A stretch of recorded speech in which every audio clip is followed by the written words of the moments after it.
Sa ibang larangan ng digmaan, kung saan nakikipaglaban ang alyansang martial ng mga matuwid. Dahil nalaman ang kahinaan ng Long Kui na ipinamana ng mga ninuno, tinipon ni punong leader Mo Yongkang ang mga natitirang buhay na mandirigma at sinindihan ang lahat ng kanilang mga palaso. Nang handa na ang lahat at nasa kani-kanilang posisyon, agad siyang nagtaas ng kamay bilang hudyat sa buong hukbo na umatake.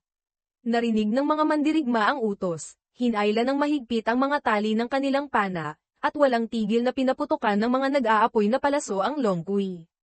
Ang mga palaso ay parang yulang bumabagyo, tinakpan ang buong kalangitan at hindi binigyan ng anumang pagkakataon ang Long Kui na makaiwas. Nang makitang ang kidlat sa katawan ng Long Kui, matapos saluhin ang hindi mabilang na palaso, ay unti-unting humihina, sumilay ang liwanag ng pag-asa sa mga mata ni punong leader Mo Yongkang. Ngumiti siya ng may pagmamalaki, iniisip, mahusay. Mahusay. Maraming salamat po, mga ninuno. Noong una, ako at ang ibang mga pinuno ay hindi rin lubos na naniwala. Paanong makakatagos ang mga nag-aapoy na palaso sa mga kaliskis na sintigas ng diamante, samantalang kahit ang enerhiya ng espada at enerhiya ng talem ay hindi makapag-iwan ng gallows, paano pa kaya ang makasugat? Ngunit nang masaksihan naming unti-unting humihina ang kidlat sa katawan ng Long Kui, gusto ko sanang magbigay ng malaking pasasalamat sa mga ninuno. Siyempre, para magawa iyon, higit sa kalahati ng bilang ng alyansang martial ng mga matuwid ang magiting na nagsakripisyo ng kanilang buhay, lumilikha ng pagkakataon para sa mga natitira. Halos 250 katao ang namatay dahil sa mga mahihinang kidlat na ganting sa lakay ng Long Kui. Kahit nananatili ng distansya ang mga mandirigma ng alyansang martial, kalahati lang ng bilang ang natirang buhay. At ngayon, si Huang Bonong, na natalo ng pangunahing tauhan noon, ay nag-uudyok sa mga mandirigma ng alyansang martial na mabilis na atakihin ang Long Kui gamit ang lahat ng natitirang nag-aapoy na palaso. Kahit na patuloy na umiiwas ang Long Kui, isang palaso ang hindi inaasahang tumagos sa mga kaliskis nito. Nang masaksihan ito, nanlaki ang mga mata ng dalawang punong leader. Ito ang unang beses na may palasong tumagos sa kaliskis ng dragon. Nagkatinginan sila, tuwang-tuwa na parang nanalo sa loto, at nagsabi sa isa't isa, hahaha. Tumagos na ang palaso sa kaliskis ng Long Kui. Tama, sa wakas, nagtagumpay tayo. Ngunit ang mga nasawi sa ating alyansang martial ay higit pa sa inaasahan, at saka, kakaunti na lang din ang mga nag-aapoy na palaso. Kinakailangan nating pulutin muli ang mga buo pa para gamitin. Kahit hamina na siya, napakahirap pa ring lumapit sa Long Kui. Nang marinig ito, tiningnan ni Mo Yongkang ang Long Kui ng may determinasyon. Kumuha siya ng isang bote ng langis at ibinuhos ito sa kanyang espada. Kung gayon, kailangan natin siyang patayin ngayon din. Pagkasabi nito, itinapon niya ang bote ng langis sa lupa. Nakita ito ni Huang Bonong at nautal sa pagtatanong, punong leader Mo Yongkang, hindi kaya binabalak ninyo? Si Mo Yongkang, habang ginagamit ang kanyang panloob na lakas para lumikha ng apoy sa espada, ay nagsabi, Pinunong Huang Bo, ngayon ang pinakamagandang pagkakataon para patayin ang Long Kui. Hindi naman kayo yung tipo ng taong tuso. Sa pagkakataong ito, gusto nyo bang samahan akong pugutan ang Long Kui bago maubos ang mga palaso? Nang marinig ni Huang Bonong ang plano ni punong leader Kang, labis siyang nagulat. Matapos ang sandaling katahimikan dahil sa pagbanggit ng pagsasakripisyo ng sariling buhay, nagbigay siya ng huling conclusion, kahit pahamina ang kidlat na ibinubuga ng Long Kui, ang pakikipaglaban ng malapitan dito ay halos katumbas na ng paghahanap ng sariling kamatayan. Nang marinig ito, alam ni Mo Yongkang na hindi siya sasama. Medyo nadismaya siya at nagsabi, naiintindihan ko po kayo. Kung gayon, mag-isa akong lalaban. Ngunit bago pa niya matapos ang salita, inilapit ni Huang Bonong ang kanyang espada sa nag-aapoy na espada ni Mo Yongkang, na ikinagulat ng husto ng huli dahil sa biglaang pagbabago. Alam ni Huang Bonong ang iniisip niya, kaya ngumiti siya ng may kumpiyansa at nagsabi, kailangang magmadali bago mamatay ang apoy, tama ba? Nang marinig ang mga salitang ito, si punong leader Mo Yongkang ay tumingin sa kanya na parang tumitingin sa isang matalik na kaibigan, GKY. Pareho silang tumawa ng malakas sa harap ng nakaambang kamatayan, saka itinaas ang kanilang nag-aapoy na espada patungo sa Long Kui, nanunumpa na tatapusin ang misyong ito bago mamatay ang apoy, anuman ang mangyari. Ang mga mandirigma sa malayo, Nang makita ang tagpong ito na parang sa comics lang nangyayari, ay labis na naantig. Alam nilang nagpasya ang dalawang pinuno na isugal ang kanilang buhay, kaya umungol sila ng malakas, sumisigaw, laban, mga punong lider. Patayin ang Long Kui, sugod, galing, kasunod ng sigaw ng tuwa ni Huang Bonong. Sumunod si Mo Yongkang sa kanya. Hindi maaaring umupo lang ang Long Kui at maghintay na mamatay nang makita ang dalawang langgam, na sumusugod patungo rito dala ang nag-aapoy na espada. Patuloy itong nagpakawala ng kidlat mula sa katawan. Kahit hamina na, ang kidlat na nililikha ng Long Kui ay mapanganib pa rin para malagpasan nilang dalawa. Nang makitang nahihirapan ang dalawang pinuno na makipaglaban ng malapitan sa Long Kui, ang pangalawang pinuno ng alyansa ay nagmadaling nag-utos sa lahat na magpaputok ng mga palaso bilang suporta sa dalawang pinuno. Ang mga palaso ay sumalo sa karamihan ng kidlat, nagbigay kina Mo Yongkang at Huang Bonong ng oras para makahinga habang tumatakbo patungo sa Long Kui. Ilang palaso rin ang tumama sa ulo ng Long Kui, na lalong nagpagalit dito. Sumunod, biglang sumugod pababa sa lupa ang Long Kui. Akala ng dalawa ay tatakas ito, kaya mabilis nila itong hinabol. Ngunit laking gulat nila, biglang nagpakawala ang Long Kui ng umaatungal na dragon ng kidlat mula sa ilalim ng lupa, na nagpadurog sa mga bato sa paligid. Pareho silang napalutang sa ere. Nagngangalit ang mga ngipin ni Mo Yongkang, iniisip, buwisit. Inatake pa tayo mula sa ilalim ng lupa. Mas tuso pa sa isang matandang Zoro. Sa ibaba, ang Long Kui ay nakabuo na ng bola ng kidlat. Nagpakawala ito ng mapanirang kidlat patungo sa kanilang dalawa, habang sila'y nakatingin lamang, walang magawa para pigilan ang papalapit na atake. Sa sandaling iyon ng bingit ng kamatayan, isang lalaking nakasuot ng puting balahibo ang gumamit ng kanyang banal na sining ng yelo para lumikha ng isang pananggalang na yelo na hamarang sa kidlat. Tumama ang kidlat sa pananggalang at kumalat ito, ngunit walang sino mang tinamaan. Nakilala ni Mo Yongkang na ang taong ito ay kinatawan ng palasyo ng Yelong Hilaga at tuwang-tuwang nagsabi, "Maraming salamat po sa inyo." Bigla, ang ibang mga mandirigma mula sa palasyo ng Yelong Hilaga ay dumating para sumaklolo. Sinabi nila sa dalawang punong lider na sumulong at pugutan ang Long Kui, sila na ang pipigil dito. Nang marinig ito, parehong hinigpitan ng dalawa ang hawak sa kanilang mga espada. Ipinadala nila ang kanilang taus-pusong pasasalamat sa mga mandirigma ng palasyo ng Yelong Hilaga at sumugod patungo sa Long Kui dala ang kanilang mga espadang nag-aalab pa rin. Biglang lumipad paitaas mula sa lupa ang Long Kui. Nakita ito ng dalawa at sinamantala ang pagkakataon para lumundag at umatake. Sa harap ng matinding puwersang nagmumula sa Long Kui, ibinuhos ni Mo Yongkang at Huang Bonong ang lahat ng kanilang panloob na lakas sa espada, na lalo pang nagpatalas dito. Hindi rin nagpatalo ang Long Kui, ibinuka nito ang malaking bibig at nagpakawala ng umaatungal na dragon ng kidlat. Pagkatapos, nagbanggaan ang dalawang atake, lumilikha ng nakakasilaw na liwanag na nagpilit sa lahat ng mandirigmang naroroon na takpan ang kanilang mga mata, hindi nang ahas na tumingin ng diretsyo. At nang mawala ang liwanag, nakita nilang ang dalawang punong lider ay walang tigil na tumatagos sa mapanirang sinag ng liwanag na iyon. Nang makitang buhay pa ang kanilang mga biktima, dinagdagan pa ng Long Kui ang kuryente ng kidlat, na nagpamula sa kanilang balat at nagpakita ng senyales ng pagkasunog sa kanilang mga damit dahil sa matinding init mula sa pagpapalakas ng init sa espada. Maging ang kanilang mga laman loob ay nayanig hanggang sa sumuka sila ng sariwang dugo. Ngunit para sa kaligtasan ng daan-daang mandirigma ng alyansang Martial sa ibaba, kasama ang libu-libong inosenteng mamamayan ng Hilagang Dagat, nagtiimbagang sila at kinumbinsi ang kanilang mga sarili, magtiis pa ng kaunti. Kaunti pa, malapit na ang tagumpay. Lahat ng mandirigma ng alyansang Martial ay nagpigil ng hininga, hindi inialis ang tingin sa labanan sa pagitan ng dalawang pinuno at ng maalamat na Long Kui.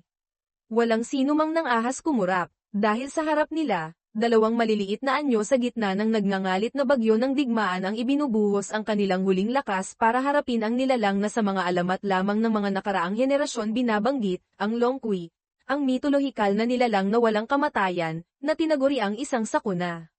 At nang makitang halos malapit na ang dalawang pinuno sa Long Kui, sabay-sabay na itinaas ng lahat ng mandirigma ng alyansang Martial ang kanilang mga sandata at magkakasamang umugang na parang kulog, mga pinuno, kaunti na lang. Patayin ang Long Kui. Ang mga salitang iyon, bagamat tila simple, ay nagdagdag ng lakas sa kanilang mga puso na parang apoy na hindi mapapatay. Sina Mo Yongkang at Huang Bonong, na ngayoy puno na ng sugat at halos pumutok na ang mga ugat sa dugo, ay biglang iminulat ng malaki ang kanilang nag-aapoy na mga mata, sumisigaw na parang gustong sunugin ang buong kalangitan, mamatay ka na, pangit na halimaw.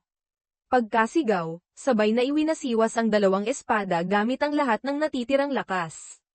Hindi lang ito isang atake, kundi isang deklarasyon sa kapalaran ng Long Kui. Sumibad ang kanilang mga espada, hinawi ang hangin, tumama diretso sa leeg ng Long Kui, ang bahaging sinasabing mas matigas kaysa sa anumang bagay sa mundong ito. At saka, bang, bang, bang, isang pagsabog na yumanig sa langit at lupa, na parang kidlat na tumama sa tuktok ng bundok, umalingaw sa buong kalangitan. Tumagos ang espada sa matigas na kaliskis na iyon.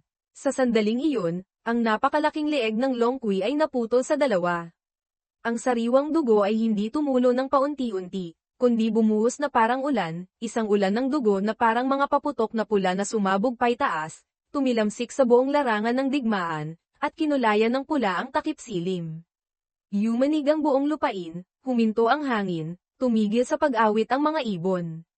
Naramdaman ang unti-unting pagkawala ng ningges ng buhay. Ang itaas na bahagi ng katawan ng Long Kui ay walang tigil na umikot-ikot, ang dalawang mata nito'y namumula sa puot.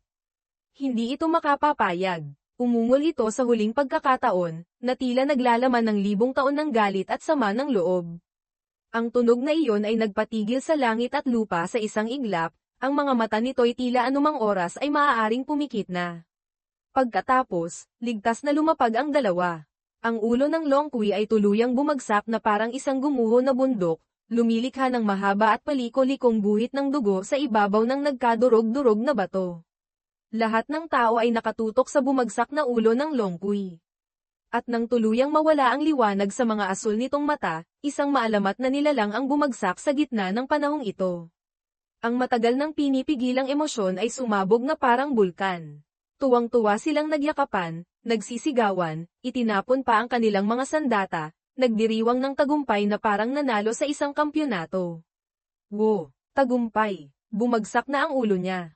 Nagtagumpay tayo. Napatay natin ang isang ulo ng Long Kui. Ang gagaling ng mga pinuno. Tunay ngang karapat-dapat na sila ang pinakamalakas sa ating alyansang martial. Maghanda ng pista. Patugtugin ang musika, mga kapatid. Nang marinig ang mga salitang iyon, ang mga sandali ng pakikipaglaban sa takot na mamatay sa digmaan at pagdududa kung mapapatay ba nila ang halimaw sa alamat ay sa wakas na suklian ng nararapat.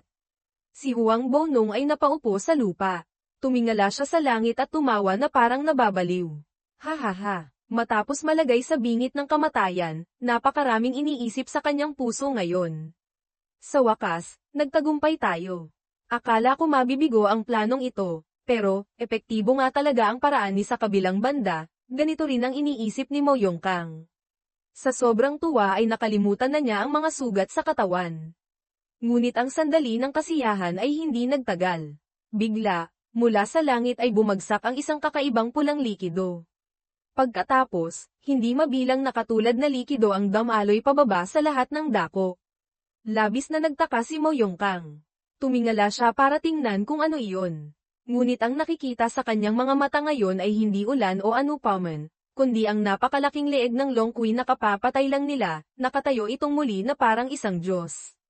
Ang masayang kapaligiran kanina ay agad na naging tahimik na parang sementeryo. Lahat ng mandirigma, nang makitang biglang nabuhay muli ang Long Kui, ay natakot ng husto, nanlaki ang mga mata at nabuka ang mga bibig.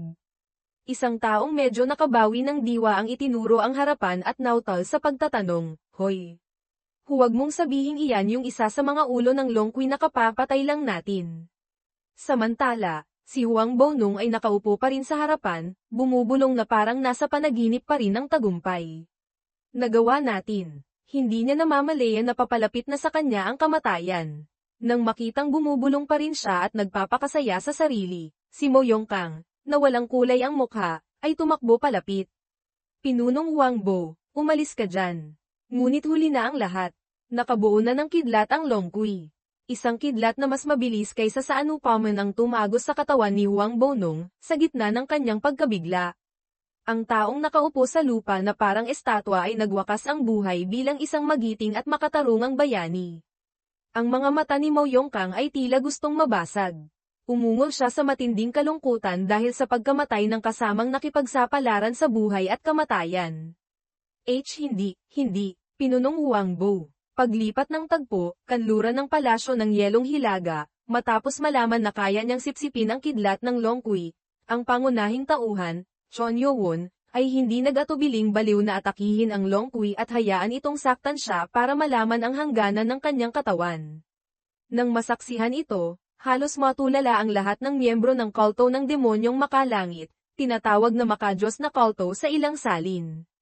Si Ko Wang Haiyan ay hindi makapaniwala sa nakikita at nagtanong, nanaginip ba ako? Kahit isipin ko lang, mukhang imposible ang nakikita kong ito. Si Vic Wang, tumango bilang pagsang-ayon. Tama ka, ang ating Panginoon ay laging nagbibigay sa atin ng sunod-sunod na sorpresa.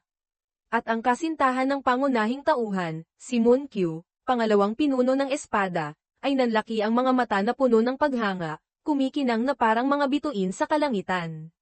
Panginoon, ganyan ka panganib ang kidlat pero kaya mo pa ring sipsipin. Napakagaling mo talaga, hanggang sukdulen. Matapos ang ilang sandaling pagsipsip ng kidlat na nilikha ng Long Kui, nagpakita ang sistema ng nano, pagsipsip ng datos ng kidlat, kumpleto na. Enerhiya, tumaas ng 50%. Ang maitim na apoy ay nag-evolve sa estadong kidlat apoy ng demonyong espada. Nang marinig ito ng pangunahing tauhan, ikinuyom niya ang kanyang kamao. Ang maitim na apoy na may halong kidlat ay sumiklab, ang mga kidlat ay nagsasalabad na parang mga ahas na kuryente na pumulupot sa katawan. Ang Long Kui, na inakalang siyang huling kalaban, ay umaatungal ngayon sa kawalan ng magawa, na parang nakikitang inuubos ng isang estudyante sa mababang baitang ang pagkain niya sa gitna ng paaralan. Ngunit malamig lang na itinuro ng pangunahing tauhan ang ibaba. Bumulwak ang panloob na lakas, isinara ang bibig ng Long Kui, pinatigil ito sa pag-ingay. Nang makitang nakatingin pa rin sa kanya ang Long Kui ng may pamatay na tingin, ngumiti ang pangunahing tauhan ng may pagmamalaki at nagtanong, "Yumangal ka pa, bulate. Ipagmalaki mo pa ang lakas mo. Kanina ang tindi mo kung makapalo kay tatay, bakit hindi ka na yumangal ngayon?" Pagkasabi nito, marahas niyang piniga ang bibig ng Long Kui. Tumagos ang matatalas ng ngipin sa balat, tumilamsik ang sariwang dugo. Sumunod, kinontrol niya ang isang espada at itinuro ito patungo sa Long Kui. Nano, I lock ang target. Opo, may-ari, sandali lang po, kasalukuyang tinitipon ng enerhiya. Gumamit ng 200% ng enerhiya. Nang marinig ito, na parang isang Diyos, nagdeklara ang pangunahing tauhan, patayin mo siya para sa akin. Pagkasabi nito, ang espadang nababalutan ng mapanirang lakas na nilikha ng nano ay sumugod diretso sa Long Kui. Gustuhin mang umiwas ng Long Kui, hindi nito magawa. Sa harap ng ganap na kapangyarihan, ang ulo nito ay naduraj na parang pira-piraso, tumalsik ang sariwang dugo na parang ulan, napunit ang laman, at gumulong ang mata ng dragon saka bumagsak sa lupa na parang hinog na durian. Nang masaksihan ang tagpong ito, natulala ang buong larangan ng digmaan sa isang segundo. Ang mga mandirigma ng kulto ng demonyong makalangit ay sabay-sabay na nagsigawan, "Wah! Wah!" Natalo ng Panginoon ang Long Kui. Mabuhay ang kulto ng demonyong makalangit. Mabuhay! Mabuhay! Walang sinabi ang pangunahing tauhan. Malamig siyang lumapag sa lupa na parang isang hari. Biglang tumunog ang sistema, enerhiya, 230%. Enerhiya, 220% hanggang sa huminto ito sa 175%. Naisip ng pangunahing tauhan, dahil lumagpas sa normal na antas ang aking anchi, mas mabilis itong nauubos kaysa karaniwan. Mukhang dahil sa sobrang pagkonsumo ng anchi, napagod ang katawan ko. Ngunit gayunpaman, ang pinakakailangan ngayon ay, bago pa niya matapos ang iniisip, tumakbo papalapit ang kanyang kasintahan, may luha sa mga mata, tumatawag, "Panginoon. Panginoon, ayos lang po ba kayo?" Bamantong hininga ang pangunahing tauhan at tiningnan siya ng may lamang. "Talaga naman, hindi mo kailangang mag-alala ng ganito para sa akin. Maliit na bagay lang yun. Paanong mapapatamba ako noon?" Bigla, ang maitim na apoy sa kanyang katawan ay sumabog na parang bulkan, na ikinagulat ni Monkyo, hindi maintindihan kung anong nangyayari. Bahagyang kumunat ang noo ng pangunahing tauhan. Tiningnan niya ang kanyang mga kamay at nagtaka kung bakit biglang sumabog ang maitim na apoy. Sakto namang sa sandaling ito, biglang nabuhay muli ang Longqui. Hindi inaasahang nagpakawala ito ng umaatungal na dragon ng kidlat patungo kay Chon Yo-won. Ngunit sa sandaling iyon ng buhay at kamatayan, agad inactivate ng sistema ng nano ang automatikong depensa, binalot si Chon Yo-won ng maitim na apoy. Hindi makapaniwala ang pangunahing tauhan sa nakikita. Anong nangyayari? Hindi kaya, walang kamatayan ang Longqui. Nang makitang biglang inatake ang kanyang kasintahan, sumigaw si Monkyo ng malakas, Panginoon. Ang tunog ay umalingaw-ngaw sa buong kanlurang bahagi ng palasyo ng Yelong Hilaga, nakaagaw ng pansin ng mga mandirigma ng kulto ng demonyong makalangit. Ang mga mata nilang lahat, nang makita ang kalagayan ng Longqui ngayon, ay nagpakita ng kawalan ng pag-asa. Ang kanilang mga mukha ay namutla na parang nakakita ng masamang panaginip. Kitang-kita na ang ulo at mga laman loob na naduraj kanina ay unti-unting nabubuo muli, lumitaw ang mga puting buto. Ang mga patak ng dugo na tila tumatagas mula sa katawan ay nagsisimulang muling mabuo sa isang napakapangit at nakakakilabot na paraan. Ang halimaw na ito, hindi kaya talaga siyang walang kamatayan. Tumunog ang sistema ng nano, na-activate ko na ang pinakamahusay na paraan para protektahan ang may-ari. Salamat, Nano. Hindi ako makapaniwalang yung ulo na naduraj na parang pagkain ng baboy ay buhay pa rin. Sakto namang may maririnig na mga sigaw ng paghihirap mula sa panig ng alyansang Martial. Pinunong Huangbo. Lumingon ang pangunahing tauhan sa direksyong iyon. Nakita niyang napugutan na rin ng alyansang Martial ang ulo ng Longqui, ngunit muling nabubuo rin ito tulad ng sa panig nila. At tila ganoon din ang nangyayari sa panig ng palasyo ng Yelong Hilaga. Hindi kaya, ang ulo nito ay kayang mag-regenerate tulad ng ibang bahagi ng katawan. Mula sa mga impormasyong nakalap ko, malinaw na may 4 na ulo ang Longqui at ang talukab nito ay parang sa pagong. Gayunpaman, ang Longqui ngayon ay parang isang whack-a-mole, 4 na ulo lang ang nakalabas. Kung narito lahat ang 4 na ulo, tiyak na patay tayo. Teka, ngayon ko lang napansin, nasaan yung isa pa niyang ulo? Hindi kaya, nasa ilalim ito ng lupa. Nang maisip ito, inilapat ng pangunahing tauhan ang kanyang palad sa lupa. Gamit siya bilang sentro, inactivate niya ang sistema ng nano para maghanap ng buhay na nilalang.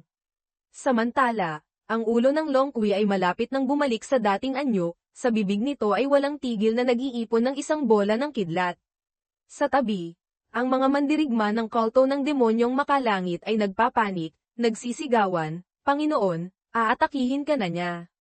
Umalis ka na dyan. Hindi pinansin ang mga sigaw ng babala, nagpatuloy si Chon Yo-won sa pagpapahanap sa nano.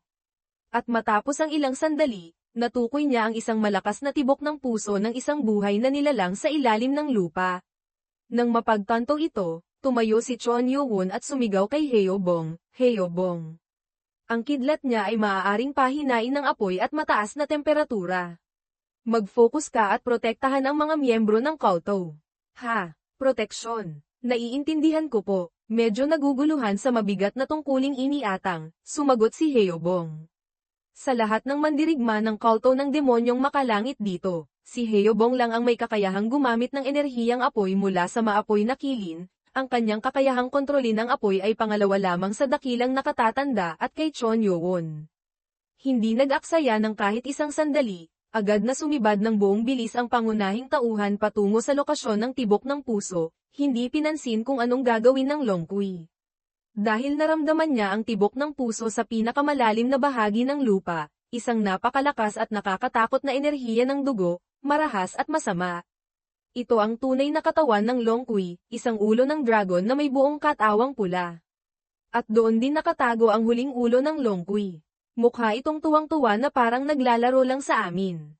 Kung hindi ito mapapatay, ang ibang mga ulo ay patuloy na mabubuo muli, parang ahas na tumutubo ang ulo. Ang pagputol ay pag-aaksaya lang ng oras at lakas. Kaya nagpasya si Yo-won na kailangan niyang wasakin ang tunay na katawan nito, anuman ang mangyari. At ganoon nga, nagpatuloy sa paglipad ang pangunahing tauhan patungo sa sentro ng palasyo ng Yelong Hilaga, mas partikular, sa lokasyon kung saan sinira ni Dan Juchon at dakilang nakatatandang Somang Wul noon at tumakas palabas.